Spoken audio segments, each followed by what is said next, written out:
Muy buenas, ¿cómo estáis? Espero que estéis estupendamente. Después de la década de los 60, pues vamos a hacer mi 11 de la década de los 70. Recordad simplemente que va desde el 1 de enero de 1971 al 31 de diciembre de 1980. Recordad también que no repito ningún jugador en dos décadas distintas, sino en cada década pongo jugadores diferentes para no repetir por una razón muy simple. Primero, para que sea menos difícil de elegir, aunque aún así sigue siendo dificilísimo. Y segundo, pues para hablar de más jugadores, así los que no los conozcáis podréis descubrir más y los que los conozcáis podréis saber más de ellos, etcétera. Y por último, también recordad que en el vídeo solo hablo de la década de los 70, cuando voy nombrando a los jugadores y hablo de su palmarés, de sus logros y tal, solo los de la década que incumba el vídeo, en este caso la de los 70. Y dicho esto, vamos ya con el 11. En la portería tendría, por supuestísimo, Sepp Maier, uno de los mejores porteros de la historia. Para mí, claramente, el mejor portero de la década. Ganó 8 títulos con el Valle, entre ellos 3 Ligas y 3 Copas de Europa, las 3 seguidas a mediados de la década. Luego, con la selección alemana, fue campeón de Europa en la Eurocopa del 72. Ganó el Mundial del 74 siendo el mejor portero. Y fue 3 veces el mejor futbolista del año en Alemania. Repito, mejor futbolista del año. O sea, no solo los porteros, sino contando todas las posiciones, pues 3 veces fue el mejor del año en su país. En el lateral derecho tendría otro alemán, en este caso a Bertie Vogts, una leyenda del Mönchengladbach. 7 títulos, hay que decir que el Mönchengladbach en la década de los 70 jugaba la Parker Valle, o sea, no era como hoy en día que está el Bayern y los demás, o no, en los 70 era realmente Bayern Mönchengladbach, o sea, estaban bastante parejos.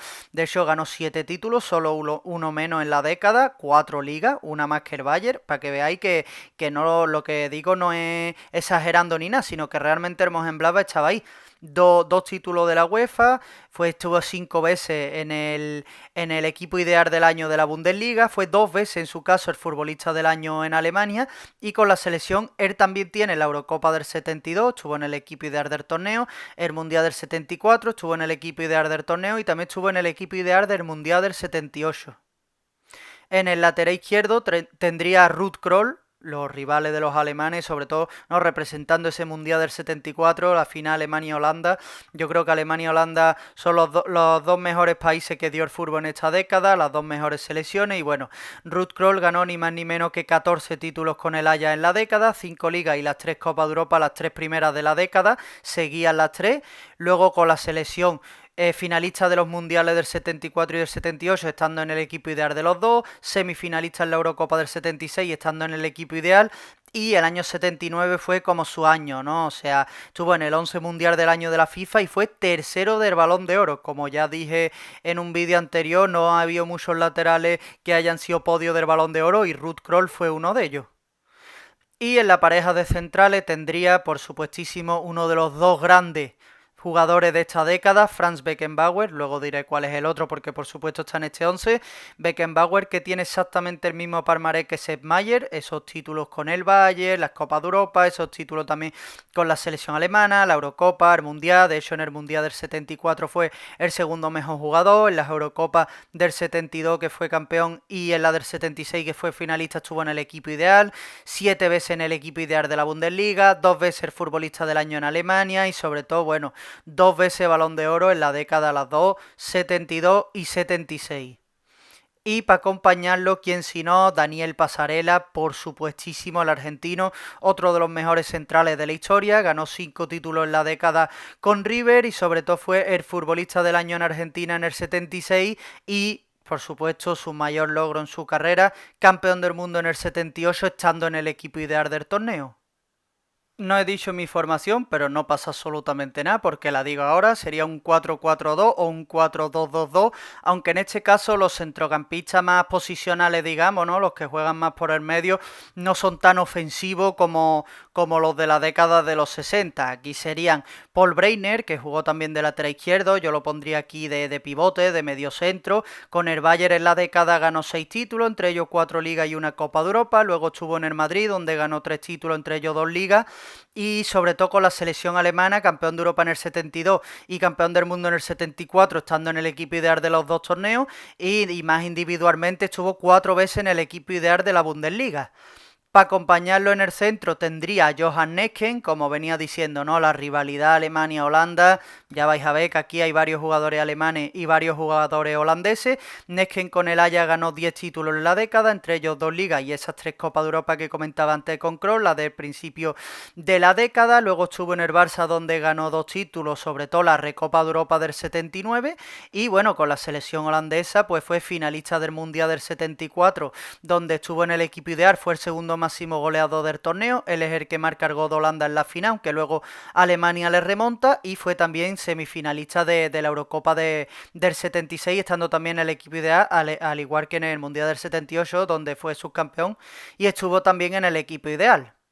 Más ofensivamente, más por el costado derecho, digamos, tendría a Rivellino, en teoría el inventor de la elástica, ese regate fantástico que luego perfeccionaron los Romario, los Ronaldinho, los Ronaldo Nazario. Y bueno, Rivellino era un jugador escandaloso, lo tenía que poner aunque no tiene tantos títulos a nivel de clubes, pero quería destacar sobre todo que fue 3 veces podio de lo que era el Balón de Oro sudamericano en la época, ¿no? El mejor jugador que jugaba en Sudamérica, en un club sudamericano, que claro, hoy en día puede parecer que el nivel es bastante inferior al que hay, por ejemplo, en Europa, ¿no? Pero en la época estaban los mejores del mundo, y os lo voy a demostrar diciendo quién ganó ese premio a mejor jugador del año en Sudamérica los años que Rivellino fue podio. Pelé, Elías Figueroa y Zico. O sea, estamos hablando de 3 de los mejores jugadores de la historia, 3 que están sin duda en el top 50 de la historia. O sea que, vamos, eh, quiero decir que había un nivel más que top. Y bueno, Rivellino es uno de los mejores jugadores de la historia. No digo de los 10, pero a lo mejor de los 50, que con todos los que ha habido, pues tiene un mérito increíble. Y por el otro costado, en la parte ofensiva, pues como comentaba antes con Beckenbauer, la otra gran leyenda de esta década, como es Johan Cruyff. En el Ajax ganó 9 títulos, entre ellos 2 ligas, y él también las 3 Copas de Europa con Kroos y Nesken. Fue una vez máximo goleador de la Liga Holandesa, una vez máximo goleador de la Copa de Europa, luego se fue al Barça, donde cambió totalmente la filosofía de juego y de entender fútbol del club. Fue una revolución, no ganó tantos títulos porque el equipo no acompañaba tanto como el actual, pero el actual y el de los 90 y tal debe mucho a la figura de Cruyff. Aún así ganó 2 títulos, entre ellos una liga, fue 2 veces el mejor jugador de la liga, el mejor jugador extranjero, pero porque antes repartían al mejor jugador español y al mejor jugador extranjero, pero probablemente esos 2 años habría sido el mejor jugador a seca. Y luego con la selección holandesa, finalista del Mundial del 74, siendo el mejor jugador del torneo, uno de los mundiales más famosos de la historia, más revolucionario por ese fútbol de la naranja mecánica liderado por él, y semifinalista en la Eurocopa del 76. No estuvo en el Mundial del 78, como siempre digo, nunca sabremos, y a saber qué habría pasado si Cruyff hubiese estado en ese Mundial del 78. Nunca se sabe, o sea, no se sabe y nunca se sabrá.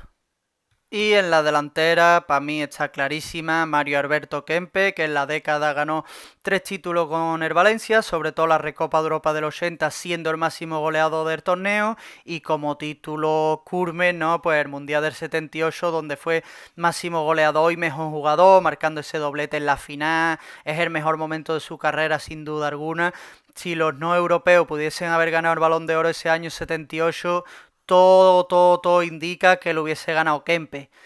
Y para acompañarlo, como no, el mejor delantero de la década, uno de los mejores delanteros de la historia, uno de los mejores goleadores de la historia, Gerd Müller, que en paz descanse, murió en este mes de agosto, que bueno, ya llevaba tiempo sufriendo una enfermedad, la mujer ya había informado, no se sabía mucho sobre el tema porque no quería la familia tampoco, pero bueno, ya este mes se ha sabido que ha fallecido, así que en paz descanse. Aquí rendirle mi homenaje, darle mi apoyo a la familia, bueno, todo, ¿no? Y bueno, de Side Müller tiene el palmarés de Mayer y de Beckenbauer, esos títulos y esas Copas de Europa con el Valle, esa Eurocopa del 72 con Alemania, donde fue el máximo goleador, estuvo en el equipo ideal, ese Mundial del 74, y luego a nivel individual es una locura.